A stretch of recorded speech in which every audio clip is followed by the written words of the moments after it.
Okay, here we go. Sound lock.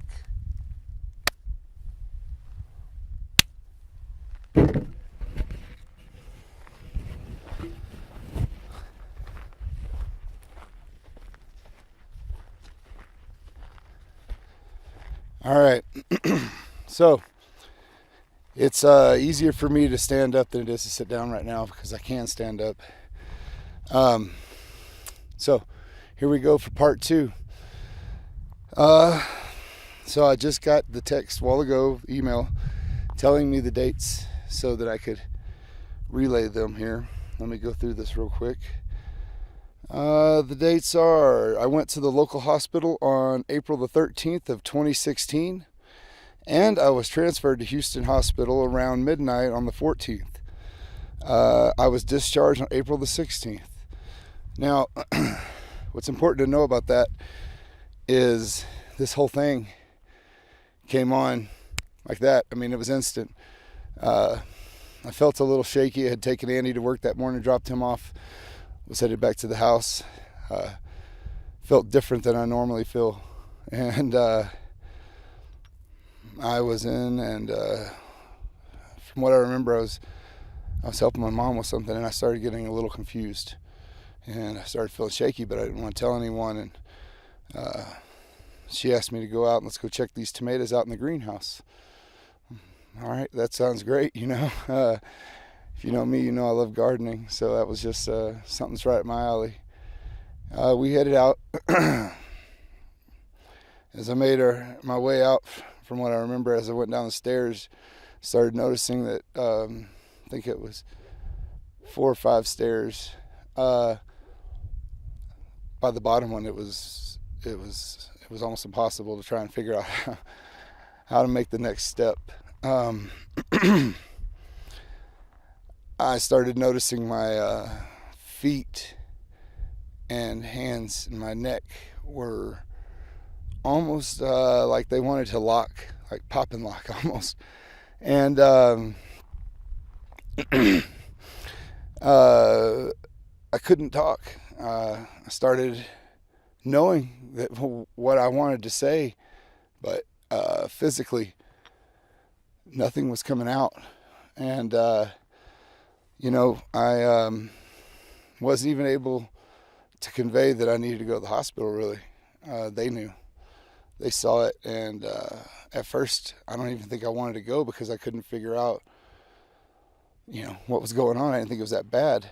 The drive is about 15 miles, and within that 15 miles, I lost control of my bodily functions as far as my ability to hold my hands and control my legs, control my body whatsoever. My neck was shaking violently. It felt like I was like a speed bag on the end of a stick getting punched, like a little bop bag as a kid, but just extremely fast. So we pull up. I walk to the door with my mom. I start noticing that as we get close to the door, I can't actually physically pick my feet and move them. They're just sliding, basically. And I can't hardly hold myself up. From what I remember, the hospital doors open to the ER. We went through, and I remember seeing the triage nurse face just, and I was like, wow, if she's that fucking scared, she's the triage nurse, I must look fucked. So I basically collapsed into a chair and people went to work on me, from what I remember, and I could not answer a question. The only words I could get out were fuck. So in the middle of this hospital, all these other fucking people are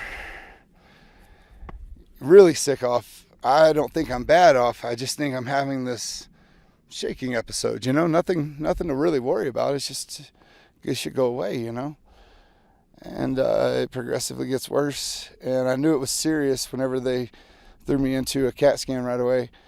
And started trying to get all kinds of different doctors to look at me. Turns out nothing they could do for me there. They had to ship me to Houston, which, hey, being the size I was at the time, like 450 plus, try getting two young EMT guys to try and load you into a ambulance. It was fucked. It was really fucked. It was like Andre the Giant back in the day fighting the short people, you know what I mean? Just swatting them around and stuff. But these guys were trying really hard. And finally, I offered to get off the gurney, get in. Wouldn't let me. So they haul ass. We get to Houston. And that whole entire thing, fuck, good luck. You know, I'm just remembering the stuff that everybody's pretty much told me in the couple of flashes. Going into the big hospital in Houston, I won't say any names, charity hospital that didn't help out with any kind of charity. So that's, you know, that's cool. So what we did, they got me in there. They took me directly up to a neurological ICU. I do remember as much as asking where the hell I was going. Well, I thought that's what the fuck I said. I don't think that's what I said at all. But they told me I was in a neurological ICU. And I was fixing to go down for CAT scans and MRIs. And that they needed to keep an eye on me. And I still, it hadn't dawned on me. Like, the gravity of what was going down. It wasn't even a little bit sunk in. I just thought, man, these people are making a whole lot out of just a shake, you know? And then that's when things really started just disappearing. So, I mean, that's the best way I can put it. So much of my mind is absolutely gone. A lot of the things I know now are things that people tell me, like, hey, can you believe this? And I'm like, holy fuck, I did that. But anybody who knows me knows that that's me. So I have nothing but respect for the people who do tell me the fucked up stories and everything, and the good stories and the bad stories. But yeah, I still have a few memories early on and things like that. But recently more so, I've been getting a couple of flashes of things here or there, and so I'm hoping that maybe the work I'm doing right now is actually helping. And that's the big thing that we come to today. I have to decide how honest I can be with everyone. I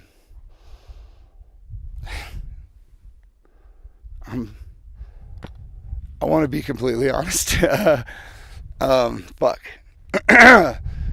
But also, too, I have to think about myself and my family and my friends and people who love and care about me, and I care about them. So I'm really having a hard time deciding just the depth of truth I can put out there. It's fucking miraculous, man. Shit you've been told your entire life is a fucking lie. I'll tell you that, and I'll take my glasses off so you can see my eyes, and I'll tell you the truth. I'm standing proof. The pharmacy almost put me in the grave, and I'm digging myself out with the help of my friends and family. So to all those who have helped me, yeah, fuck, man, hats off. I owe you more than you could ever know. And to the medicine that's helped me, I'll never turn my back. Like, it won't happen. I will decide before the next video what exactly I can share. Because I don't need to bring more trouble down on myself for telling the truth on how to get yourself better. Or this is just how I did it. How Charles Barkley say it, I'm nobody's role model. I'm just a fucking dude out here trying to find my way in life and dig myself back from the thought of not wanting to wake up the next day to, yeah, I can't stand the thought of not getting another fucking 5 minutes, and the realization that you could be walking down the road tomorrow and your day is done. Live it all, man. Put it all on the fucking table. Don't be scared to do it. With that being said, it's a little hard for me to talk right now, so I believe we will carry this conversation into number 3. So to everybody, I love you. Hello from a fucking magical place. I got my legs back, getting myself back. It felt like there was another human being living inside of me who wasn't me at all. And you want to hear about that fucking crazy shit, just hang with me. We'll see what happens. But I apologize for the wind and the sounds, but doing the best we can with what we got. Love y'all. Peace until the next week.